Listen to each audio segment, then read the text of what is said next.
Hello friends, मैं महेंद्र प्रताप सिंह आप सबका स्वागत करता हूं आपके अपने चैनल इंग्लिश की बात में। आज अपना टॉपिक है सीईटी। अभी लेटेस्ट टॉपिक है कॉमन एलिजिबिलिटी टेस्ट। क्या है सीईटी, इसके बारे में आज हम बहुत अच्छे ढंग से विस्तार से जानेंगे। बहुत अच्छे क्वेश्चन आंसर के जरिए मैं आपको इसको समझाने जा रहा हूं। लेकिन आप ये विश्वास मानिए कि जो बेरोजगार युवा हैं अपने देश के, उनके लिए एक ये अभूतपूर्व एक डिसीजन होने जा रहा है जो कब लागू होगा, क्या इसके फीचर्स हैं, वो उन सभी चीज़ों पे आज हम गौर करने जा रहे हैं। तो चलिए आते हैं अब अपने पॉइंट पे बिना समय गंवाए। कॉमन एलिजिबिलिटी टेस्ट, जिसको हमने नाम दिया है सीईटी, क्या है, क्या कौन इसका अरेंजमेंट करता है? तो इसका जो अरेंजमेंट है वो नेशनल रिक्रूटमेंट एजेंसी एनआरए के थ्रू इसका आयोजन किया जाएगा। अभी जो रिसेंटली कैबिनेट जो बैठक हुई है उसमें इसको मंजूरी दे दी गई है, लगभग 19 जो आपका अगस्त था उसके आसपास, 19 अगस्त को। तो अब देखते हैं इसके क्वेश्चन वाइज इसको देखते हैं क्या चीज़ है, ये किसके लिए लागू होगी, क्या है कॉमन एलिजिबिलिटी टेस्ट। आपने देखा है कि पहले जो सेंट्रल लेवल की जितनी भी वैकेंसीज हुआ करती थी, पॉइंट पे आते हैं। क्वेश्चन पहला ये है कि क्या है सीईटी। तो सीईटी एक ऑनलाइन ऑनलाइन आपकी वो रहेगी, एग्ज़ाम रहेगा जो सभी के लिए कॉमन रहेगा। किस किस एग्जाम के लिए? तो एसएससी, बैंक एंड रेलवेज, जो केंद्र सरकार की भर्तियां हैं उनके लिए ये एक टेस्ट रखा गया है। पहले इसमें ऐसा हुआ करता था, जैसे कि आपको पता है कि इसमें जो अभ्यर्थियों का चयन हुआ करता था उसमें 3 चरणों में इसका चयन हुआ करता था। पहले होता था प्री, उसके बाद में मेंस और उसके बाद में इंटरव्यू।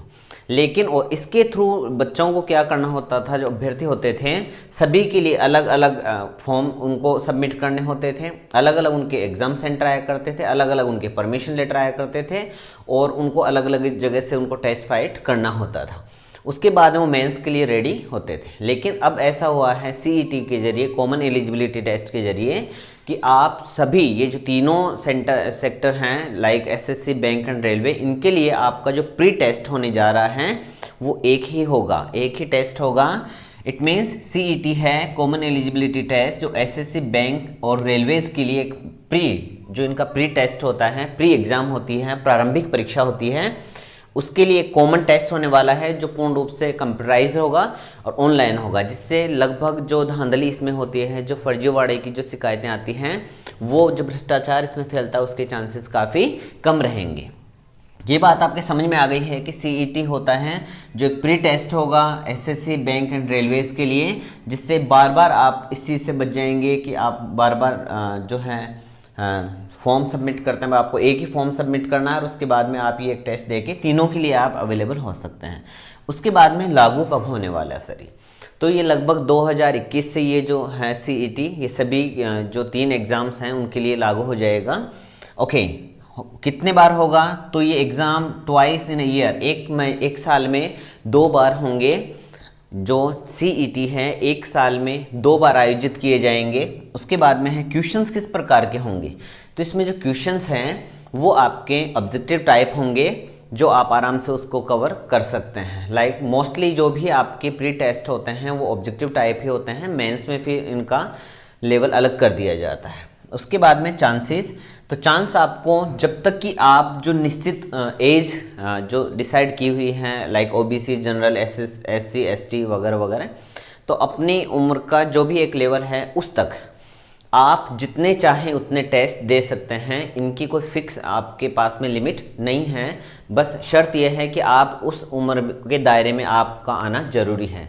जब तक आप ओवर एज नहीं होते तब तक आप काफ़ी सारे एग्जाम्स इसमें दे सकते हैं, मतलब सीईटी आप काफ़ी टाइम दे सकते हैं। उसके बाद में स्कोर, तो स्कोर जो है वो कट ऑफ होगा कि जो भी आपकी एक फिक्स कट ऑफ कर दी जाएगी, जैसे रीट की कर दी जाती है उसी प्रकार से, कि इससे ऊपर वाले इनके आप इनको ज्वाइन करवा सकते हैं। लाइक प्री टेस्ट में जैसे मान लीजिए कि आपके 60% उन्होंने फिक्स कट ऑफ कर दी। उसके बाद में ये जो टेस्ट है, स्कोर है, ये केवल प्री टेस्ट फाइट करने के लिए है। आप केवल इसमें प्री ही पास कर पाएंगे, मेंस के लिए आप दावा नहीं कर सकते कि मेन भी क्लियर कर गए हैं। तो ये जो स्कोर है ये मेंस में काउंट नहीं होगा, ये केवल मेंस के लिए एंट्री है कि आपकी इस लेवल पे जाके वहाँ एंट्री हो गई है। ओके, जैसे मान लीजिएगा कि आपकी कट ऑफ बहुत अच्छी है और एसएससी ने कहा कि मुझे लगभग 80% से ऊपर वाले जिन्होंने सीईटी में मोर देन 80% मार्क्स हासिल किए, ऑब्टेन किए हैं, उन लोगों की ज़रूरत है। तो जिनके भी 80% से ऊपर हैं वो वहाँ अप्लाई कर सकते हैं फॉर मेंस। और फिर उसके बाद में कहा, जैसे मान लीजिए बैंक है, उसने कहा है मुझे 70 तक चाहिए, तो जिनके 70 तक हैं वो जाके वहाँ अप्लाई कर सकते हैं। और रेलवे ने कहा है मुझे 55% ही चाहिए, तो जिनके भी 55% हैं वो वहाँ अप्लाई कर सकते हैं। ओके, तो जो आपने स्कोर किया है वो कब तक वैध रहेंगे, कब तक उनकी वो रहेगी, वैलिडिटी रहेगी, तो ये लगभग 3 साल तक रहेगी। और बार बार आप अपने स्कोर को इम्प्रूव भी कर सकते हैं। जैसे मान लीजिए साल में 2 बार आपकी एग्जाम लगी, एक बार आपके 50% मार्क्स आए, तो नेक्स्ट टाइम आप देंगे तो हो सकता है 60 हो, पहले वाले लैप्स नहीं होंगे। जैसे मान लीजिए पहले वाले टेस्ट में आपके 87% हैं और दूसरे में आपके 70 रह गए, तो पहले वाले ही काउंट होंगे। तो इसका मतलब है कि जो भी आपने स्कोर किया है सीईटी में वो लगभग 3 साल तक मान्य होगा। अब सर क्वेश्चन ये है, जैसे मान लीजिए हमने पहला ही टेस्ट दिया, उसमें 70% रही और उसके बाद में 1-2 साल में मेरा जो मेंस में सिलेक्शन नहीं हो पाया, लेकिन मैं रेगुलर देता रहा और छठे चांस में मेरी जो थी 72 डायरेक्ट 85% हो गई। तो जो इस बार आपने 85% ऑब्टेन किए हैं उस डेट से 3 साल तक और मान्य हो जाएंगे। इट मीन्स आप अपने इसको एक्सटेंड भी कर सकते हैं, फिर 3 साल तक ये मान्य होंगे। हो सकता है इसके बाद में आपका स्कोर 90 हो जाए किसी साल, तो जिस डेट पे आपने 90% ऑब्टेन किए हैं सीईटी में, उससे फिक्स 3 साल आगे और बढ़ जाएंगे। इस प्रकार से आप आराम से इसको कवर कर सकते हैं। ओके, उसके बाद में ये भी होगा कि आपको 3 साल में 3 चांस दिए जाएंगे। इट मीन्स आप अलग अलग अपनी वरीयता के हिसाब से मेंस में बैठ सकते हैं। इट मीन्स जैसे मान लीजिए आपने बढ़िया स्कोर किया है, उसके बाद में 1 साल आप रेलवे के मेंस की तैयारी कर सकते हैं, फिर दूसरे साल आप बैंक की तैयारी कर सकते हैं और तीसरे साल आप एसएससी मेंस की तैयारी कर सकते हैं। इट मीन्स आपको एक ही टेस्ट के जरिए 3 बार आपको चांस मिलेंगे, अलग अलग चांसेस मिलेंगे।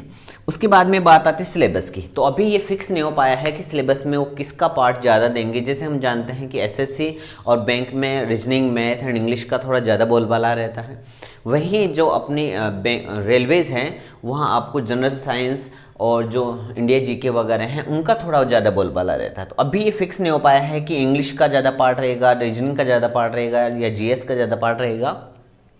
ये सिलेबस कंप्लीट नहीं हो पाया है, लेकिन अकॉर्डिंग टू लेवल रहेगा। ये बात आप अपने दिमाग में अच्छे ढंग से डाल सकते हैं कि फॉर्म एक ही भरे जाएंगे, क्या सेम पेपर होगा? नहीं। जिस प्रकार आप 10th बेस पे अगर आप देना चाहते हैं तो जो आपका पेपर आने वाला है वो 10th लेवल का आएगा। उसके बाद में आप जैसे मान लीजिए इंटरमीडिएट अगर आप देना चाहते हैं, 12th बेस पे देना चाहते हैं तो आपको 12th लेवल का मिलेगा। और उसके बाद में अगर आप देखें कि ग्रेजुएशन लेवल का, तो आपको पेपर भी ग्रेजुएशन लेवल का ही मिलेगा। सिलेबस अभी डिसाइड नहीं हुआ, लेकिन सिलेबस का लेवल आपका जो है वो फिक्स है।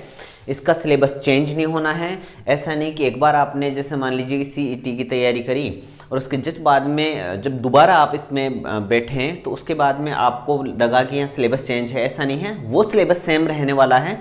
जो भी एक बार डिसाइड होगा कि आप बार बार प्रैक्टिस करते जा रहे हैं, अपने स्कोर को इम्प्रूव करते जा रहे हैं। ऐसा नहीं कि एक साल आपका सीईटी का सिलेबस अलग रहेगा, उसके बाद में दूसरी बार अलग हो जाएगा, तीसरी बार अलग होगा, ऐसा कुछ नहीं है। जो भी सिलेबस होगा सेम होगा, लेकिन अकॉर्डिंग टू लेवल होगा। लाइक अगर आप 10th का दे रहे हैं तो 10th के लेवल का होगा, 12th का है तो 12th के हिसाब से होगा, ग्रेजुएशन का है तो ग्रेजुएशन के हिसाब से होगा। उसके बाद में आती हैं कि टाइप ऑफ जो सीईटी है वो किस प्रकार की होंगी। तो जैसे मैंने अभी बताया कि 10th लेवल होगी, 12th लेवल और ग्रेजुएशन लेवल, और इसी के लेवल के हिसाब से आपको जो फॉर्म है उसको सबमिट करना है। और उसके बाद में आप आराम से उसी के लेवल का आपको पेपर भी मिलेगा। अगर आप 10th लेवल हैं तो आपको थोड़ा इजी पेपर मिलेगा, और आप 12th लेवल पे हैं तो आपको थोड़ा सा टफ पेपर मिलेगा।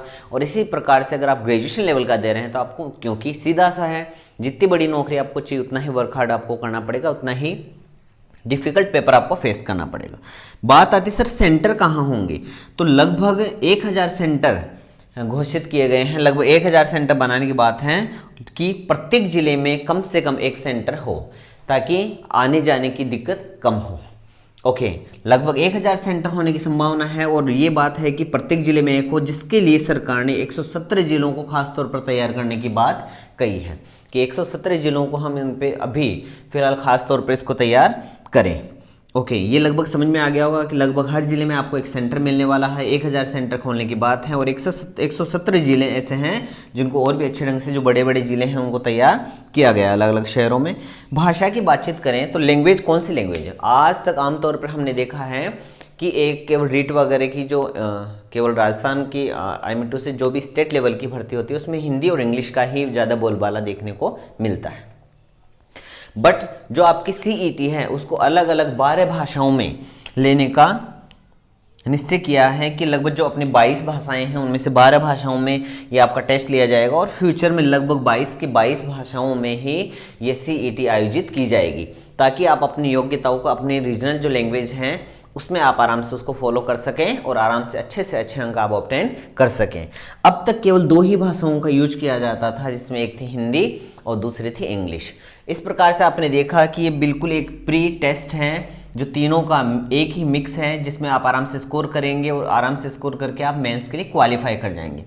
इसमें कोई आपकी लिमिट नहीं है, आप कितने भी चांस ले सकते हैं। ऑब्जेक्टिव टाइप है, साल में 2 बार होने वाली, 2021 में स्टार्ट होगी। सिलेबस जो है अकॉर्डिंग टू लेवल होगा। 3 ईयर तक आपकी जो ऑब्टेंट ऑफ मार्क्स हैं उनकी वैलिडिटी रहेगी। आप इसको और इम्प्रूव कर सकते हैं। जिस दिन आप इम्प्रूव करेंगे उसी डेट से आपके 3 साल काउंट कर लिए जाएंगे। सेंटर की बात करें तो बहुत पास में लगभग हर जिले में आपको एक सेंटर मिलेगा। 170 जिलों को खासतौर पर इस पर तैयार किया गया है। भाषाओं की बातचीत करें तो आज तक केवल 2 भाषाओं में ये टेस्ट लिया जाता था, हिंदी एंड इंग्लिश। अब 12 भाषाओं में इसका टेस्ट लिया जाएगा। फ्यूचर में ऐसा है कि आप इसके लिए क्या कर सकते हैं कि 22 की 22 भाषाओं में भी इसका यूज हो सकता है, इसका जो पेपर है आ सकता है। उसके बाद में बात करें क्या क्या होने वाले इसके बेनिफिट्स, तो इससे समय की तो लगभग पूरी बचत होने वाली है। देखिएगा कैसे, क्योंकि पहले प्री के टेस्ट के लिए, रेलवे के टेस्ट के लिए गया, उसके बाद बैंक के लिए, उसके बाद में SSC के लिए, तो एक सेम सिलेबस के होते हुए उसको 3 बार कहीं जाना होता था, 3 बार उसको समय बर्बाद करना होता था। और पहले एक एक भर्ती को अगर वो ऑब्टेन करता था, अगर गेट करता था, प्रैक्टिस करता था एक एक भर्ती के लिए, तो लगभग एक भर्ती 18 महीने में कंप्लीट होती थी। तो पहले 18 महीने वेट करना होता था, उसके बाद में दूसरा, फिर तीसरा, तो ऐसे करते उसका समय बहुत ज़्यादा बर्बाद होता था। पैसों की भी बचत होगी, क्योंकि जहाँ 3 जगह एक व्यक्ति, एक जो अभ्यर्थी है वो जाता है एग्ज़ाम देने के लिए, तो जो उसका आने जाने का खर्चा है वो, और काफ़ी ज़्यादा जो जर्नी होती है उसमें जो उसको ट्रबल होती है, उससे भी उसको बचत हो जाएगी। पहले अलग अलग परीक्षा केंद्र हुआ करते थे, अलग अलग आपको आवेदन भरने पड़ते थे। अब एक ही आवेदन होगा, एक ही परीक्षा केंद्र होगा, उसी के जरिए आप आराम से वहाँ अपने अच्छे से अच्छे अंक प्राप्त कर सकते हैं और इसके लिए रेडी हो सकते हैं। केंद्र सरकार की भर्ती है फिलहाल। उसके बाद में जैसे अभी फिलहाल इस भर्ती को SSC, बैंक एंड रेलवेज के लिए रखा गया है, CET को जो टेस्ट है उसके लिए। उसके बाद में लगभग सभी जो भर्तियाँ उसके लिए इसको लागू करने की बातचीत है। उसके बाद में हो सकता है यही जो मार्क्स हैं वो आपके राज्य की जो भर्ती है उसमें भी, और केंद्र शासित जो प्रदेश हैं वहाँ भी हो सकता है इनका जो मार्क्स हैं CET में जो ऑब्टेंड ऑफ मार्क्स हैं उनका आप यूज़ कर सकें, आपकी उनकी डिमांड। और पब्लिक सेक्टर में जितने भी जो कंपनीज हैं वो भी हो सकता है CET के मार्क्स के जरिए आपका वहाँ इंटरव्यू ले और आपका वहाँ सिलेक्शन दे। तो इट मीन्स ये लगभग सभी में अब इन फ्यूचर ये है कि एक बार CET के थ्रू ही सभी का जो प्री टेस्ट है वो हो। सबसे ज़्यादा जो इसका बेनिफिट है वो महिलाओं को होने वाला है। महिलाओं का इसलिए क्योंकि पहले दूर दराज क्षेत्रों में इनका सेंटर आया करता था, एक आधे को साथ में लेके जाना होता था। आपने देखा है कई बार कि जब भर्तियां होती हैं स्पेशली रेलवेज, SSCs, तो फिर उसमें क्या रीज़न होता है कि काफ़ी सारी जो रोडवेज बसेज होती हैं या फिर आपने देखा है जो ट्रेन्स होती हैं उनमें बहुत ज़्यादा भगदड़ होती हैं। रीज़न ये होता है कि कोई भी महिला अकेली नहीं जा सकती, साथ में एक और साथ में लेके जाती है, तो एग्ज़ाम एक की होती है और देने कम से कम 2 या 3 लोग जाते हैं। काफ़ी सारी भगदड़ होती है। काफ़ी दूर दराज क्षेत्रों में कई बार महिला अभ्यर्थी एग्ज़ाम नहीं दे पाती, वहाँ पहुँच नहीं पाती, अटेंड नहीं कर पाती।